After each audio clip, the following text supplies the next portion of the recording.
मेडी बाबा USA. आज फकीर ने एक बात कह दी कि आपको सिर्फ शिव का ही पूजा ध्यान भक्ति ध्यान करना चाहिए, बाकी और किसी भगवान का नहीं। और ये मैं सिद्ध कर सकता हूँ।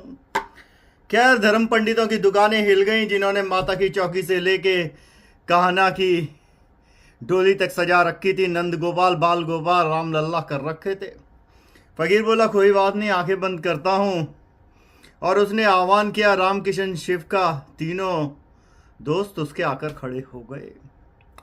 फकीर ने सबसे पहले राम से पूछा, आपको क्या लगता है, आपकी, किशन की या शिव की, किसी की भक्ति करनी चाहिए? राम सोचने लगे, बोले, मैं तो विष्णु का अवतार हूं। शिव किसी के अवतार नहीं, शिव अपने आप में पूर्ण है। फिर फकीर ने किशन से पूछा। किशन ने कहा, मैं भी विष्णु का ही अवतार हूं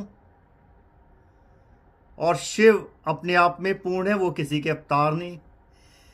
अब फकीर ने सवाल कर डाला, तो इसका मतलब राम और किशन, आप ये मानते हैं कि आपका अस्तित्व इसलिए है क्योंकि विष्णु का अस्तित्व था? अगर विष्णु का अस्तित्व ना होता तो आपका अस्तित्व होता नहीं, और अब आपका अस्तित्व नहीं है क्योंकि विष्णु अपने अस्तित्व में वापस हैं। ये बात सही है कि नहीं?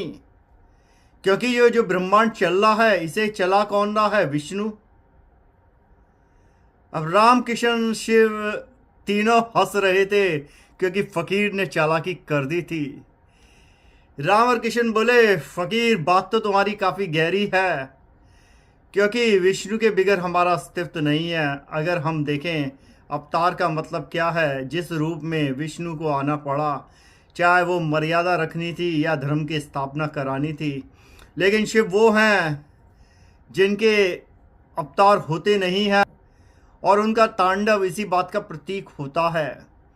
छोटे से समय को हमें लगता है कि किसी को उन्होंने क्रिएट कर दिया, लेकिन जिस वक्त वो उसे क्रिएट करते हैं, उसे जो है अपना अंश देते हैं, वो वहीं पर रहता है। इसको ऐसे समझिए जैसे अपना हाथ बाहर निकाल लिया, तो आप इस हाथ को अब शिव समझ रहे हैं, लेकिन ये हाथ हमेशा शिव से जुड़ा हुआ है।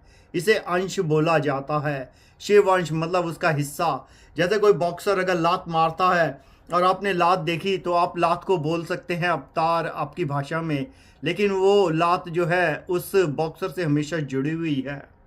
वैसे ही जो आपको चीज़ों में बताया गया होगा, शिव का अवतार वो अवतार नहीं, शिव कभी आते ही नहीं। इसलिए शिव की पूजा सर्वोपरि है।